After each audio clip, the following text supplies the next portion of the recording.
Le fait de prendre tout d'un coup ce type d'image en low définition et tout, c'est aussi un geste en soi politique. C'est-à-dire que je réfute pas mon travail, tu vois, mon travail existait, Périphérie a existé et j'en suis très content, tu vois, de ce que ça a apporté parce qu'aujourd'hui c'est quand même rentré dans des collections importantes et c'est vraiment ça mon but, c'est aussi de faire rentrer dans une histoire de l'art je veux dire cet univers-là, tu vois, qui est peut-être aussi l'univers de la banlieue et pour moi c'était important de le faire. Guillaume Bressot par exemple le fait à son échelle aussi, tu vois. Mais voilà, tout d'un coup, quand tu commences à vendre, tu te reposes d'autres questions, tu vois, par rapport à la surface même de l'esthétique même de l'image. Et voilà, et évidemment, c'est beaucoup plus complexe, j'allais dire, de vendre ce type d'image, tu sais, qui sont low-tech et avec des définitions moindres. Mais voilà, tu recherches une autre définition aussi du beau, qui est beaucoup plus liée à la surface même de l'image, à la matière même de l'image, que simplement dans le fond aussi. C'est-à-dire que le fond s'intègre vraiment à la forme dans ce type de matière esthétique, tu vois, dans ce type de matière low-tech vraiment, quoi. Ouais. C'est-à-dire que ça se perçoit encore plus, quoi, c'est encore plus évident. Évidemment, c'est beaucoup plus difficile pour moi de s'y intégrer, tu vois. Mais, enfin, pour le spectateur, des fois, ça peut paraître difficile, tu vois. Mais je crois qu'il y a une vraie... il y a une vraie forme politique là-dedans, dans ce geste-là. C'est un vrai geste pour moi, à un moment donné, de déstructurer ça, de casser moi aussi mon propre travail pour pouvoir aller dans d'autres sens et dans d'autres réflexions, tu vois, et qui sont liées, il y a le dans et le sur, tu vois. Par exemple, pour Périphérie, j'étais plus dans le dans, et là, je suis beaucoup plus sur le sur, quoi, c'est-à-dire sur l'objet même, visible pour le spectateur, quoi. Voilà.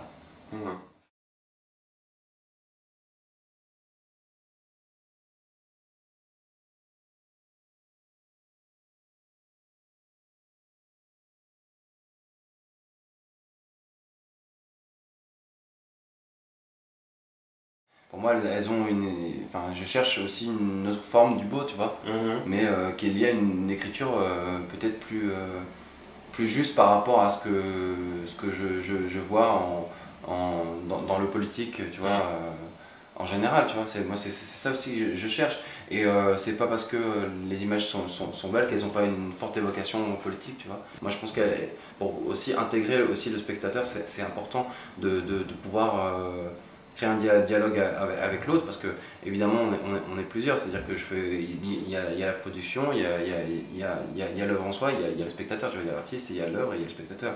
Et ce qui est important, c'est aussi de pouvoir communiquer au spectateur ton propre regard. Et effectivement, il passe aussi par une dimension du beau, quoi.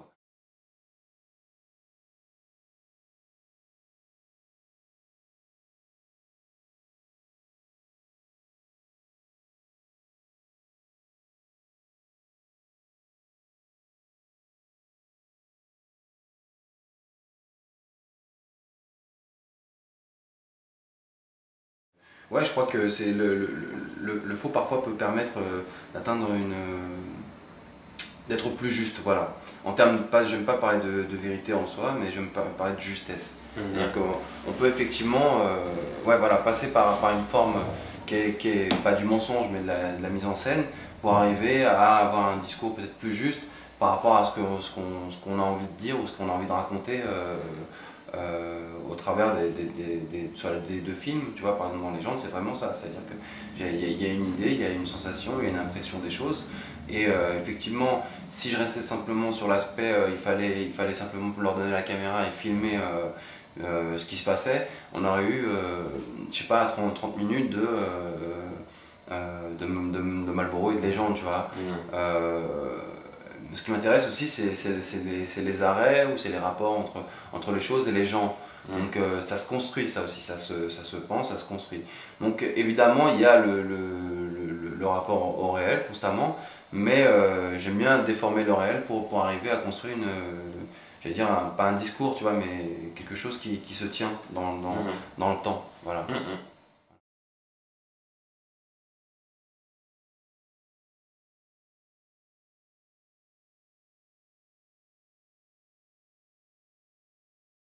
C'est à la fois un même projet, donc tu utilises le même dispositif, mais parle pas de la même chose. C'est-à-dire que dans ton mort, dans les photos, on est beaucoup plus dans une réflexion sur l'image, sur la structure de l'image, et beaucoup uniquement sur la représentation de ces espaces clos, tu vois, qui sont les lieux d'enfermement.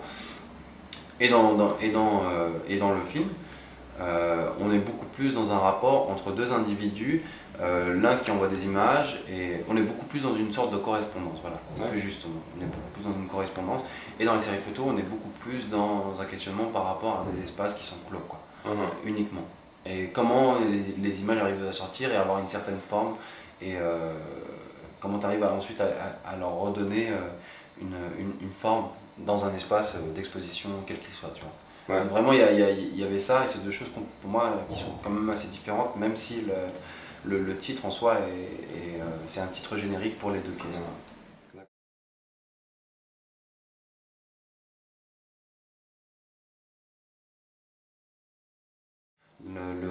Les photos, elles ont été faites avec quelqu'un que je connaissais au préalable, quoi, qui était un ami et qui lui a passé 2 ans en prison.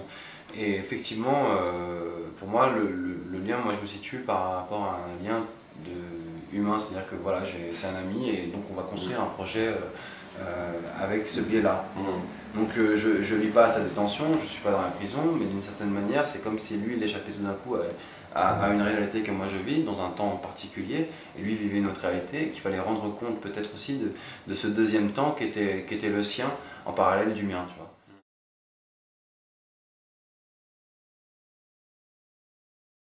Pour moi, c'est le fait qu'il y ait deux temps différents, et qu'on se retrouve dans un temps une sorte de temps suspendu entre deux réalités pas qui s'affrontent, mais qui se juxtaposent. C'est-à-dire que lui, il est dans un temps, parce que dire que lui, le temps s'arrête au moment où il est en prison, c'est pas très juste dans le sens où lui vit des choses. Donc à partir du moment où lui vit des choses, c'est-à-dire qu'il est dans un temps. Mais il est dans un temps assez étrange, quoi. Il est dans un temps un peu particulier, tu vois. Une sorte de no man's land du temps où même il y a un temps qui existe, mais qui est peut-être celui de la répétition, tu vois. Ouais. Nous, on est dans un temps, effectivement, qui peut être lié aussi à la répétition, mais qui quand même déjà va beaucoup plus vite, tu vois. Et le rapport va très vite, tu vois. Moi, j'avais fait un voyage en Algérie pendant 3 mois, et je suis revenu ici, et pour moi, les choses allaient très très vite. Et je pense que, ouais, là, on se confronte à deux temps très très différents. C'est-à-dire que la fonction même du temps se joue avec deux choses parallèles, quoi. Tu es dans deux rapports du temps parallèles. Pourtant, c'est le même, tu vois, les heures elles passent de la même manière, mais les secondes de la même façon, mais le temps n'est pas considéré de la même manière, tu vois. C'est-à-dire que pour l'impression que peut-être lui a eu du temps, et moi l'impression que j'ai eu du temps au moment où j'étais à l'extérieur et lui où il le vivait en prison, elle n'est pas, la même. Et tout d'un coup, il y a juxtaposition de deux temps parallèles qui se croisent dans ce téléphone portable, dans cet objet, quoi, qui est un lien de communication. Je comprends.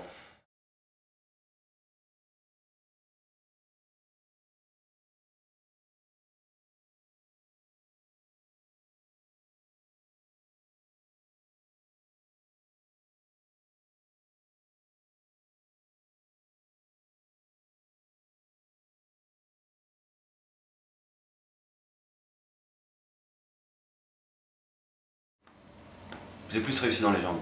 Dans Temps mort, il y a une erreur peut-être. C'était le. Tu vois, moi je suis hyper critique par rapport à ce que je fais, tu vois.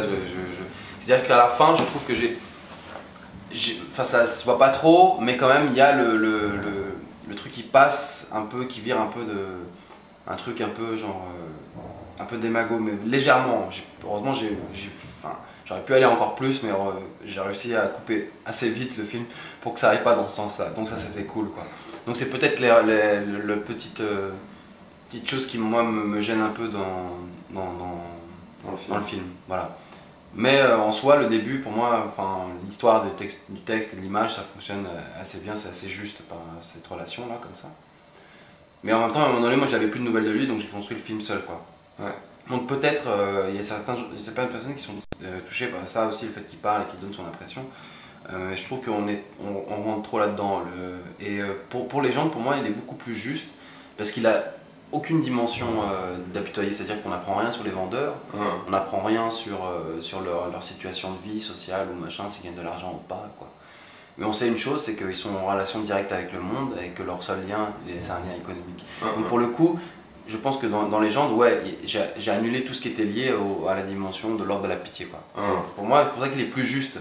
Il a plus de mal à être visible, c'est-à-dire que beaucoup de gens n'arrivent pas à comprendre, mais pour moi il est beaucoup plus juste et beaucoup plus efficace, et en plus cinématographiquement j'ai vraiment travaillé beaucoup de scènes et tout, enfin voilà. Là-dessus, voilà, je pense que là-dessus j'ai réussi à l'éviter, quoi.